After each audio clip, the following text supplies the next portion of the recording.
මිනිස්සුද වැදගත් බල්ලෝද වැදගත් කියන ඒ වගේ නිකන් ගොන් කතා කරන සමාජයක් මේක. සමහර අවස්ථාවල. එමනම් ඉතින් පාණාතිපාතා කියලා පළවෙනි සිල්පදය සමාදන් වෙන ශික්ෂාපදයේ හැටියටම බුදුරජාණන් වහන්සේ දේශනා කොට වදාළ යුතු නැහැ. මේ අවුරුද්දක විතර කාරණයක් කතා කරද්දී යම් දේවල් වල අමතක වීම අතපසු වීම වෙන්න පුළුවන්. මට තව දෙයක් මතක් කළ යුතුයි. අපි දැක්ක මේ අවුරුද්දක් වෙනකොට කිසිම ලඩක් ඇදිලා තිබුණේ නැහැ මේ සතුන්ට. බොහොම රෝගයක්වත්. මේක තමයි අපේ ගියේ ඉස්සරහ. මෙතන තමයි මම මේ නිරන්තරයෙන් කතා කරන බල්ලෝ සම්බන්ධ ප්‍රශ්නේ තියෙන්නේ. මේ ප්‍රශ්නේදී එකයි මම විතරම කිව්වේ මිනිස්සුන්ගේ තිරිසංකම හින්දා මේ ප්‍රශ්න වැඩි වෙනවා. මේ සරලව විසඳාගත හැකි ප්‍රශ්න ඔන්න ඔබ දකින්න ඇති දැන්. ඔන්න ඉතාම හොඳ අවස්ථාවක්. ඔබ දකින්න ඇති මේ නැති ප්‍රශ්නයක්. ඒ පුද්ගලයා ආව පාරට ගල් ගැහුවා. දැන් මේ අවස්ථාවේ කිසිම ප්‍රශ්නයක් තිබුණා. මම මේ යහපත් දේවල් ටිකක් කතා කරලා ඉවරනවා පමණයි. මේ පුද්ගලයාගේ තියෙන ක්‍රියාකාරීත්වය පෙවුණා නේද? අන්න. දැන් නැවතත් පේනවා මොකද්ද මේ ක්‍රියාකාරීත්වය. ඉතාම හොඳයි. ඔන්න ඔක තමයි කිව්වේ. නිහඬව ඉන්න සතුන් ප්‍රකෝප කරගන්නේ කවුද? නිහඬව ඉන්න සත්තු පාරේ නිහඬව ඉන්න සත්තු ප්‍රකෝප කරගන්නේ කවුද? මොකද්ද මේ මානසිකත්වය? ඔන්න ඔක තමයි තියෙන ගැටලුව. ගල් ගහනවා රතින් යදානවා පාරේ බල්ලෙක් ගොරන ඇහුනම Tamanගේ ගේ ඇතුලේ ඉන්න පුද්ගලයාට මොකක්ද ඇති වෙන කලබලේ? ශ්‍රී ලංකාවේ යම් කිසි අපි කියමුකෝ ප්‍රධාන නගරයකින් යම් තාක් දුරකට වෙන්නට පිහිටි උප නගරයක් නැත්නම් සුළු නගරයක් කුඩා නගරයක්. මේ නගරෙත් ටිකක් ඈතට වෙන්නේ පොඩි ටවුනක් තියෙන කිට්ටු වෙන්නේ අර්ධ නාගරික කිව්වට කියනවා නමුත් ඒක ටිකක් තමකට නැඹුරුයි. නමුත් ගමක් කියලා කියන්නත් බෑ. මොකද විවිධ තැන් වලින් ඇවිල්ලා පදිංචි වෙලා ඉන්න පිරිසක් මේ කුඩා ඉඩම් කට්ටිය වල එහෙම තැනක තමයි මම ඉන්නේ. මේ මොකද මේ ටික කියන්නේ හොඳින් මතක තියාගන්න අපි ගොඩක් වෙලාවට ප්‍රශ්න සහ විසඳුම් ගැන කතා කරද්දී හරි දක්ෂයි අපි ලංකාවේ අය හරි දක්ෂයි. සමහරවිට අපි ප්‍රශ්නේ තියෙන්නේ මේක මම කියනවා ප්‍රශ්නේ තියෙන්නේ කොතනද කියන තැන ඉඳන් තමයි මේ කතා කරන්නේ. يعني පරිසරය හඳුන්වමින් එක. ඒක අපි හරි දක්ෂයි ප්‍රශ්නේ මෙතනදී යද්දී අපි උත්තරේ කියන සමහරවිට තවතිසාව.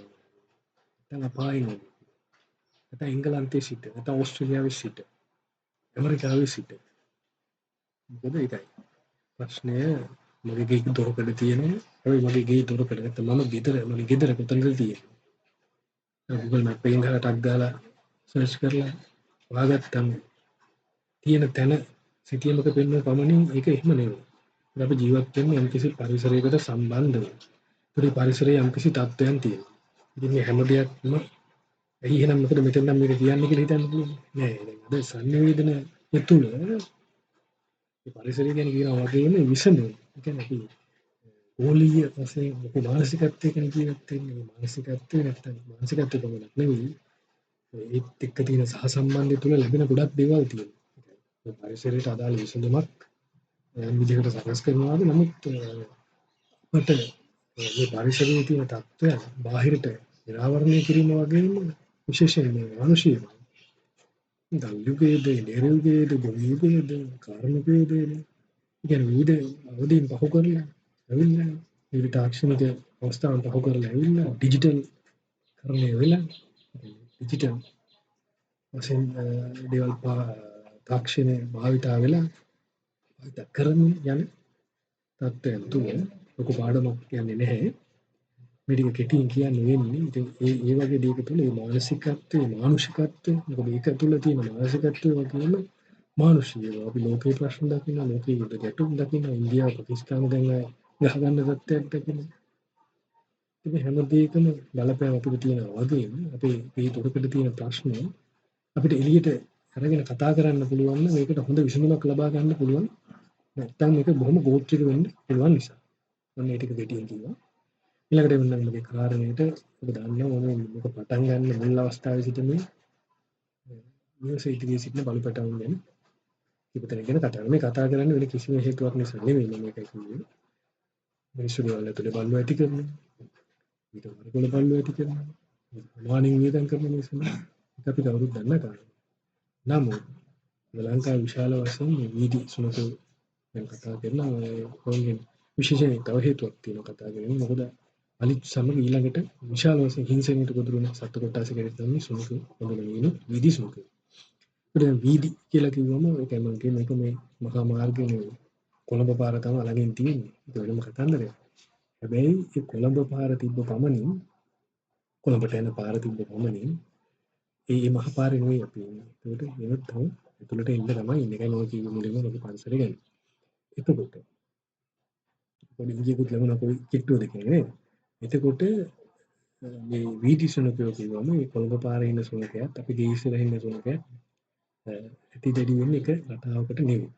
ඒකත් තේරුම් ගත යුතු කාරණයක්. මම කිව්වේ යමකට ලැබුණු තත්ත්වයක් එනකොට මේ පරිසර පද්ධතිය වල මේ සතුන් ගැවසෙන්නේ කොහොමද? බිහි වෙලා තියෙන්නේ අවුරුදු දිනක් දාලා නෙවෙයි මෙතෙන්. ඒක මේ අවටින්ම ඇති කරන වල්වල කියන්නේ ඇති කරන වර්ගයේ බල්වල. මේ එන්නේ ඒ සත්තුන්ගෙන් තමයි මේ බල්ලවල්ද නැද්ද කියන එකට වැඩිය මිනිස්සු කරලා තියෙන වල් වැඩි නිසා තිරිසන් වැඩි නිසා තමයි මේ සතුන් මේ වගේ ආහාරවල වලට එන්නේ. ආහාරවල වල ජීවත් වෙන්න සිද්ධ වෙලා තියෙන්නේ. ඉතින් මම මුලින් ඉඳන් මගේ වීඩියෝ බලුවත් පේන්නේ මම මොකද්ද කරන්න උත්සාහ කරන්නේ කිරි මොනවද සිට මේ සතුන් වැඩි වර්ධනය වුණා. උන්ට රජයේ වැඩපිළිවෙල යටතේ ඉන්නත් කරණය කරන්න ලොකු උත්සාහයක් දාලා කරලා තිබ්බා. ඒක කෙල්ලා එනවදීන් පස්සේ වතුර ප්‍රශ්නේ තමයි ගැහණු සතු 4 දෙනෙක් ප්‍රධාන වශයෙන් හිටියා. මෙතන හිටි පිරිමි සත්වය අනංගි පැටික් කිව්වම අදාළ පිරිස අයිතිකරුවන්ගෙයි අපි හඳුන්වා දෙන නමුත් ඕන් පිළි නොගන්න. ඉතින් ඊට පස්සේ මේ ගැහණු සතුන් වන්දීකරණය කරලා යම් ස්වච්ඡ සංවිධානයක් උදව්වේ. ඉන් පස්සේ මේ සතුන් දැන් අවුරුද්දක විතර වෙන වයසකට තත්ත්වයකට ඇවිල්ලා ඉන්න උන් මෙතන ජීවත් වුණා. ඉන් පස්සේ මම නැවත ඔබට යම් කිසි ඉන්දියකින් වගේ මම හිතන්නේ යම් කිසි තැන්වල සඳහන් කරා මේකේ පතිඤ්ඤා ගල් ගසමින් පතිඤ්ඤා දමමින් සිදු කරන හිංසනය. විශේෂයෙන් මේ මාර්තු මැද සිට දැන් අවුරුදු දවසක් වෙලා අප්‍රේල් ගිහිල්ලා මැයි වලට ඇවිල්ලා ඉන්නවා අපි. මෙන්න මේ කාලේ වෙනකොට විශේෂයෙන් මම සඳහන් කරන දවස් 4/4. මම දන්නේ හැටියට මට ඒක පසුව තමයි ඒක සිහිපත් වුනේ දුටුවේ ලෝක වීදි සතුන්ගේ දිනේ කියලා. අනේ එදා තමයි පළවෙනි මරණය වාර්තා වෙන්නේ මෙතන ජීවත් වෙන සතෙකුගේ.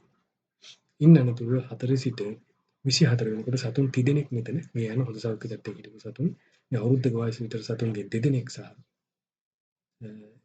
එක් සතෙක් මේ 4 මන්තු අනෙක් සතා 24 වෙනිදා. මේ දෙක අතරමැද කුඩා සතෙක් ඉන්නවා. ඒ කියන්නේ මේකම මව් සත්‍යයේ පරම්පරා දෙකක අවස්ථා දෙකක සතුන් මේ දෙවන අවස්ථාවේ සතුන්ගෙන් එකෙක් වුණා. ඔය ආකාරයෙන් මෙතන එතකොට සාමාන්‍යයෙන් මේ පරම්පරා දෙකේ සතුන් 7 දෙනෙක්. මේ 7 දෙනාගෙන් 30 දෙනෙක් මිය ගියා. කරුණක් එකතු කළ යුතුයි ඒක අමතකමින් ගියපු දෙයක්. මෙන්න මම මේ සඳහන් කරපු කාලවකවානු ආශ්‍රිත කාලවකවානු. මේ කියන්නේ මේ 4 වෙනකොට ජීවත් වෙලා හිටපු සතෙක්. තමයි මේ මව් සත්‍ය මේ සතුන්ගේ මව් සත්‍ය මව් බැල්ල. මේ සතා ඒ ආසන්න දිනවලදී මේ කියන්නේ මම කියන්නේ 4/4 පළවෙනි මරණය සිද්ධ වෙද්දී පැටියෙක් මැරෙද්දී ජීවත් වෙලා හිටපු සතා නිරෝගීව හිටපු සතා මැරලා තියෙනවලු. මම දැක්කේ නෑ.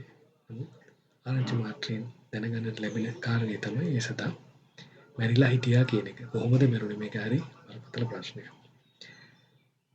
ඒ වගේම තමයි මෙතනින් අරන් ගියපු පිරිමි සතා ඒ සතත් මැරිලා තියෙනවලු. ඒතරි බරපතල ප්‍රශ්නයක්. මොකද මෙතන මේ පාරේ ජීවත් වෙද්දී තිතාම අපි දන්න තරමට අපි ජීවත් වෙන කාලය තුල මාස ගණනාවක් අපි දැක්ක මේ අවුරුද්දක් වෙනකොට කිසිම ලෙඩක් ඇදිලා තිබුණේ නෑ මේ සතුන්ට. ඒ වගේම තමයි වැදගත් කාරණේ මතක තියාගන්න. මම සඳහන් කරනවා මේ කතාවේදී පුද්ගලයෙක් මම මේ සම්බන්ධයෙන් පැමිණ කරදී චෝදනා කරපු පුද්ගලයා. ඔහු විසින් ආසන්න දවස් කිහිපේ මේ සතුන්ට බිස්කට් ගන්නත් දෙනවා.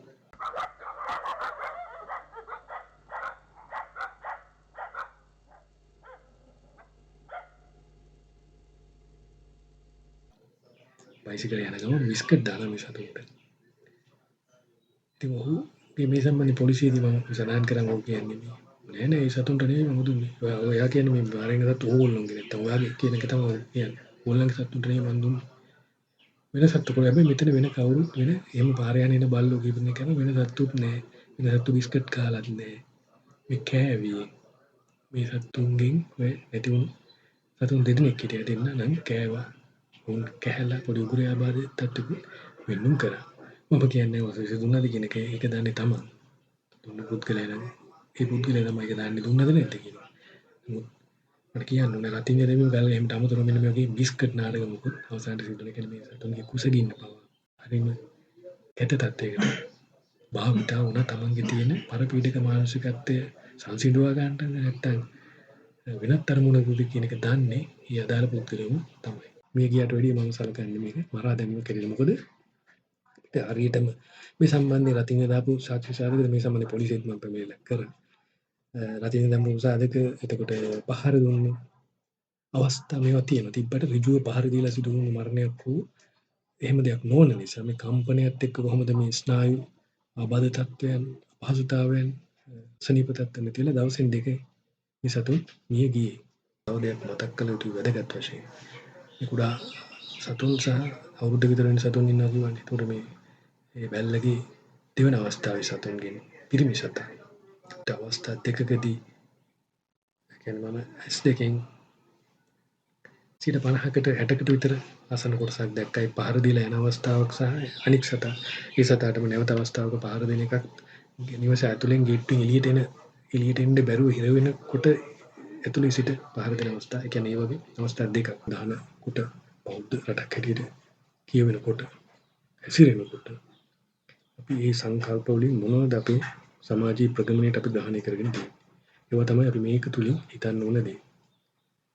ඒකයි මේ සතා සිව්පාවා යම් කිසි විදිහකට හිංසනයකට ගොදුරු කරලා මේක මෙතන තිතෙනෙක් මැරෙනවා නම් අපේ ඇස් ඉදිරියේ මේ දේවල් සිද්ධ වෙනවා නම් පිනිස් ඉදිරියේ මේවල් සිද්ධ වෙනවා නම් හෙට දිනේ මේ ස්ථානයක මනුෂ්‍ය ඝාතනයක් ඒකම ගාන්ධි ගානේ මිනිස්සු මැරිලා යනවා තරුණයෝ මැරිලා යනවා තරුණයෝ හිංසනයට ගොදුරු වීමේ පීඩනය දරාගත නොහැකිව සියදිවි හානි කරගෙන මානසික අවපීඩනයකට මම හැම අවස්ථාවක් කතා කරනවා මේවා තමයි නැතිවරණ එනවා නේද ඊට පස්සේ ගැට ගහලා හරි සභාපති කෙනෙක් පත් කරගන්නවා ඒවා නෙමෙයි ප්‍රශ්න.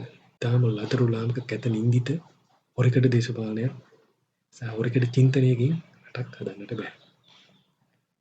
මේවා අපි කොයි මට්ටමට ඉගෙන ගත්තත් නැතත් මේවා තමයි රටේ ප්‍රායෝගිකව අප විසඳාගත යුතු යථාර්ථය. රටේ ලොකු කාලයක් භීෂණයක් තිබුණා කියනවා. ලොකු කාලයක් යුද්ධයක් තිබුණා කියනවා. ඊට පෙර රජ කාලය දක්වා කතා කරද්දී ලී වැකිරීම මේක අපේ ඉතිහාසය ලෝක ඉතිහාසෙත් එහෙම බල අරගෙන එමගේ අවසන් වශයෙන් අද ඉන්දියාව පාකිස්තානය ගහගන්න මරාගෙන කවුද මේ වගේ පීඩා විඳින්නේ අපි මිනිස්සු තරහතිරම වැඩක් නැහැ අපි හැමකෙනාම මිනිස්සු ජාතිය ආගම් කුලමල වැඩක් නැහැ මිනිස්සු එතකොට මේ මිනිස්සුන්ට තමන්ගේ ආශ්‍රය ජීවත් වෙන සතා සිව්පාව මේ බලපුසපමණක් නෙවෙයි පිටට විශේෂයෙන් වනසතුන් සම්බන්ධයෙන් ගත්තම තව විශාල වශයෙන් වනසතුන් මරා දැමීමේ මරණයට ගොදුරු වීම ඊළඟට මිනිසුන්ගේ ජීවිතයත් එක්ක ගැටෙන වෙනට ඇයි මේවා කවදද මේවා හදාගන්නේ මේවා බරපතල මම මේක අවස්ථාවක විතරක් කියව දෙයක් නෙවෙයි මේවා විසඳා ගැනීමකින් තොරව මේවා ඉබේ කාලයට බාර දීලා විසඳෙනවා නම් කිසි ගැටලුවක් නැහැ. හැබැයි ඊට අමතරව අපි මැදිහත් වීම මානුෂීය මැදිහත් වීමක් ඉතා අත්‍යවශ්‍යයි. මෙච්චරයි කියන්න තියෙන්නේ. මේ මා කිව්ව දේවල් වල තියෙන වැදගත්කම දැනෙනවා නම් යම් කිසි කෙනෙකුට අන්න එතනින් හිතන්න ගන්න. ඒක පමණමයි කියන්නේ. මොකද මේක විවිධාකාරයේ මම කියව මේක හරියට නිකන් අර නාඩගමක වගේ. නේද? බෙර ගහලා විශ්මුණු දාගෙන කීකාකාරී මොන ආකාරයෙන් සංවේදනය උත්සාහ කරත් මෙන්න මේ ටික තමයි අපි ගන්න ඕනේ. ඒක අතිශයින් වැදගත් කරුණු කාරණා ටිකක්. තවත් දවසක හමු වෙමු. මෙතන ගත්ත දෙයක් තියෙනවා නම් දැන් සිට අනිත් දවසට අපි කතා කරමු.